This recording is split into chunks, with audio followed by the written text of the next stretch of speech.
Salut YouTube, j'espère que vous allez bien. Aujourd'hui, petite vidéo spéciale voiture coréenne avec un petit bonus spécial moto à la fin de la vidéo. En attendant, si t'aimes les voitures, le Japon et ou la Corée, je t'invite à t'abonner, ça m'aiderait vraiment énormément. Donc merci beaucoup d'avance et on va commencer avec le premier point. Let's go.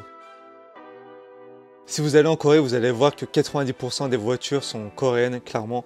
On va dire 9% allemandes et le dernier pourcent sera le reste. Tu croiseras autant de japonaises que d'italiennes et de françaises. Donc clairement, les produits coréens sont en tête de liste. Mais du coup, Jamie, on croise quoi en Corée, tu vas me dire? Alors en Corée, ça va être clairement de la Kia à bloc, de la Hyundai et évidemment de la Genesis qui est fabriquée par Hyundai. Donc voilà, ça va être vraiment les principales voitures que tu croiseras là-bas. Et tu vas me dire, ouais, pas ouf, c'est moche, etc.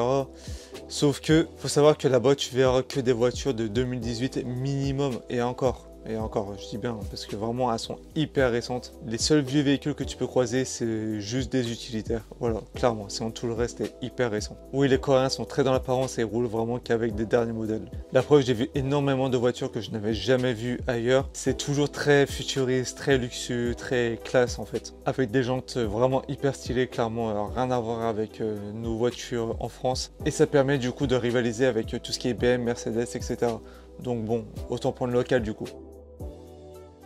Petite transition rapide, mais ouais, le problème en Corée, c'est que malgré que leurs véhicules soient très beaux, très luxueux, etc., bah tout est fade, tout est de la même couleur, c'est noir, blanc ou gris fin. Donc voilà, c'est toujours la simplicité, le luxe, la classe, encore une fois. Mais ouais, ça manque un peu de couleur. Pour le coup, vraiment, les voitures colorées que tu peux trouver, ce sont des voitures étrangères, et comme il n'y en a pas beaucoup, bah t'as capté.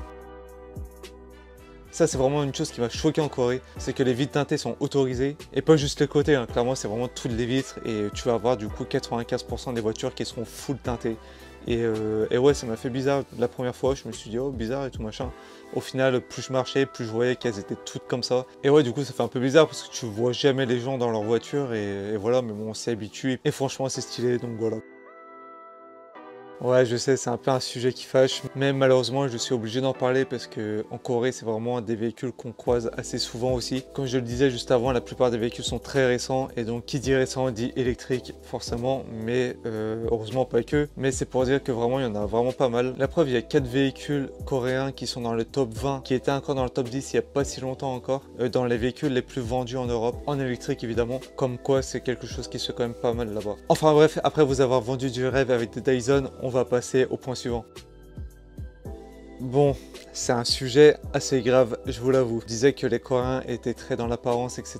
Mais là, faut pas déconner quoi. La preuve en photo tout de suite. Bon voilà, ils sont minutieux, ils prennent soin de leur voiture, etc. Ils font attention. Franchement, c'est très bien, mais pourquoi vous mettez des putains de carrés en mousse sur vos voitures? Sérieux? C'est quoi ça? Surtout les carrés bleus comme ça, mais pourquoi? Putain, franchement, il n'y a rien de plus moche que ça. Et surtout, allez, 75-80% des véhicules possèdent ça sur leur voiture. Genre, c'est pas comme s'il y avait plein de systèmes de protection qui existaient. Non, eux, ils mettent des carrés de mousse dégueulasses comme ça. Sérieux, faut arrêter, les gars. Genre, oh. Mais bon, voilà, comme quoi les Coréens ne sont pas si parfaits que ça. Je crois que ça doit manquer de Naruto par là-bas. Il y a autre chose qui m'a surpris aussi en Corée au quotidien qu'on va apercevoir si vous ouvrez un peu l'œil, c'est que vous allez trouver des produits un peu tout et n'importe quoi avec inscrit la marque de Hyundai par exemple. C'est comme en Chine d'ailleurs où Tevalu avait montré je sais plus quelle marque et où ils faisaient des téléphones, des voitures, des aspirateurs, etc. Bah voilà, c'est un peu pareil. Tu vas pouvoir voir des escalators écrits Hyundai dessus. Tu vas pouvoir également voir des étiquettes sur des trottoirs avec écrit Hyundai. Pourquoi, je ne sais pas. Mais bref, c'est là en tout cas. Il y a sûrement d'autres produits que j'ai pas vus ou que j'ai pas fait gaffe ou que j'ai oublié aussi. Mais voilà, comme quoi ça existe. Mais en tout cas, c'est vraiment très présent à Séoul. Enfin bref, c'est normal en Corée. Bon voilà, c'est un peu tout ce que j'ai remarqué sur les voitures lors de mon séjour en Corée. Mais j'ai quand même 2-3 petites choses sur les motos qui m'ont assez surpris. Apparemment, le casque est obligatoire en Corée du Sud, sauf que j'ai quand même vu beaucoup de personnes sans casque. Tu vas me dire, ouais, bah, ça va, rien de choquant, etc. Sauf que c'est pas des branleurs comme chez nous, c'est beaucoup de darons, de vieux, etc.